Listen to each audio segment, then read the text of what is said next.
દ્વારકાધીશ બધા મિત્રોને સવારમાં આપણે થઈ ગયા રેડી અને બહાર જોઈએ તો સવજીભાઈ પણ તૈયાર હતા હો આ ભાઈ કચ્છી માણું આપણા સવજીભાઈ મોજ ને अरे कहना क्या चाहते हो પછી આપણે નીકળી ગયા બહાર ફરવા જવા માટે અને દે ભીખા કરતા કરતા આવી ગયા આપણે રોડ ઓફ હેવન વાહ શું નજારો છે પછી આવીને લઈ લીધી ચાની ચુસ્કી હો બાબા ભાઈ ચાના પૈસા કોણ દેશે પછી આપણે આવી ગયા હડપ્પા સંસ્કૃતિના અવશેષો જોવા પણ સાલું પથ્થર સિવાય કંઈ જોવા જ ના મળ્યું ये अच्छा સાંભળો તો આ ભાઈ કંઈક કહેશે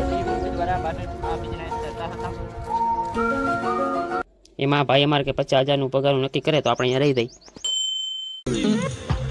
150 रुपया देगा બાકી તો ગરમી ભૂકા કાઢો ભાઈ આ છે કૂવામાં જેમાં પાણી છે હો આ અનાજના કોઠા પણ એમાં અનાજ નથી હો આવી ગયા ખરા બપોરે આપણે સનસેટની વ્યૂ જોવા વાહ देखा आपने लापरवाही का नतीजा है ખરા બપોરે સનસેટ વ્યૂ જોવા ભારે ગરમી ભાઈઓ રીલ શૂટિંગ કરી અને નીકળી ગયા આપણે રોડ ઓફ હેવન જોવા વાહ શું નજારો છે ભાઈ મોજ આવી ગયો રાઈડ કરવાની બીજું કાંઈ નહીં અને પછી આ ભાઈ મળી ગયા કર્ણાટકથી આવે છે અત્યાર સુધી 8,000 કિલોમીટરની સફર કરી છે આવી ગયા આપણે વ્રજવાણી અને ત્યાં કૃષ્ણના દર્શન કર્યા કેમ કે આપણે મોડા પહોંચ્યા હતા એટલે પ્રોગ્રામ થઈ ગયો તો પૂરો બાકી હવે જોઈએ ઘરે કંઈક ધંધો કરીએ બાકી તો લાઈક ફોલો કરતા જજો ભૂલ્યા વગર